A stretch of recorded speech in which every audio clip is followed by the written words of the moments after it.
guys, welcome back to my channel. So today I'm just going to be talking about some lock mistakes that I made. So if you see me looking at my phone, it's because I wrote down the mistakes so I can kind of just go through them and not forget.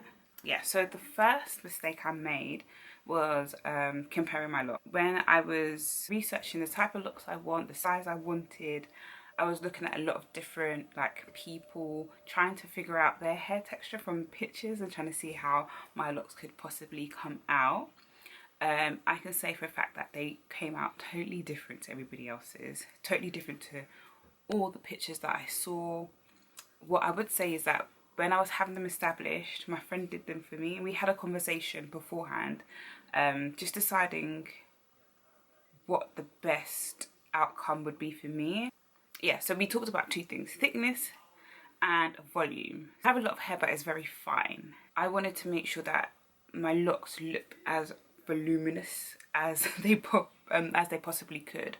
So what we did is we went according to the overall grid pattern, and then we also decided how thin I wanted my locks to be, and then the rotation. So the rotation was key for me because we used a 3-point rotation, which will give my locks the appearance that they are a lot fuller than they actually are. Because when you use a 4-point rotation, you can just imagine that they're squeezing the locks quite tight together, so they end up thinner.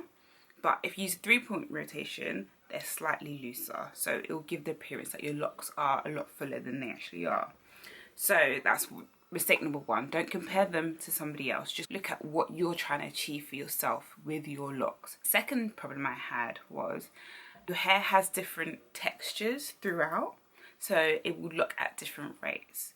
The back of my hair is of a coarser texture, so the back of my hair locked faster than the front. So with micro locks and sister locks, to maintain them you have to braid and band when you're washing them. So the back of my hair, because it looked, I just assumed that I didn't have to braid and band anymore. So I stopped braiding and banding. That was a big mistake. So what ended up happening was that the front locks here, because they hadn't locked yet, you can still see that now, that the ends are still quite loose compared to, so one like this one here, where the ends are sealed. I hope you can see that, where the ends are sealed, and this one, these ends aren't sealed at all. I should have continued braiding the band in the front. What happened was I ended up getting a lot of bunching, so they ended up they'll be really thick at the ends and then thin at the base. So the ones in the front, a lot of them were like that. I thought that they were going to resolve themselves. They will start thickening throughout the entire shaft of the lock. No, that wasn't going to happen. They were always going to stay as fat ends and thin roots. So what I ended up having to do was pick out the ends. So I picked them all out and then just put them in a braid, just so that I can get that uniform look, because that's how I want my looks to be. I want them to have a uniform look throughout. So if I can find one, so one like this one, this is a good example. So I took, if you can see, up to here it's a braid, and then this is lock. So it was very fat. It was fatter than, probably 3 times the size of this area here the entire lock was. So hopefully it will. I have a couple like that, quite a few like that in the front. This one is quite thin here because of postpartum shedding, so that's not really an issue for me.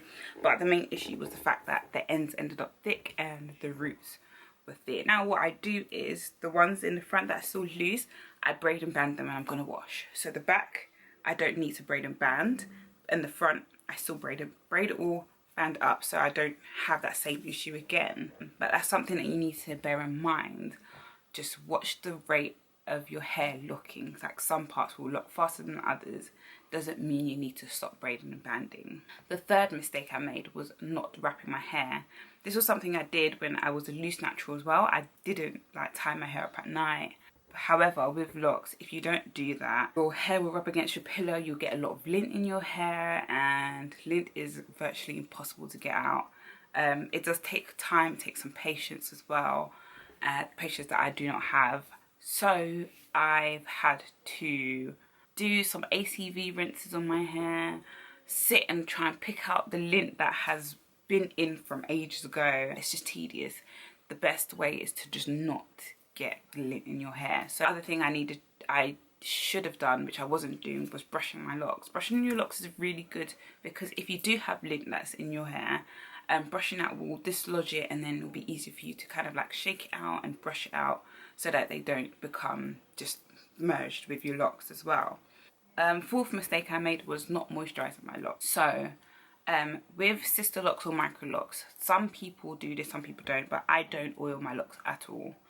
The theory is that natural oils will go down the hair shaft and moisturise your locks, so I don't oil my locks. However, I do spray to get moisture into your locks or in your hair in general. It's from water, so I should have been spraying my locks a lot more, just hydrating them so that they're healthy.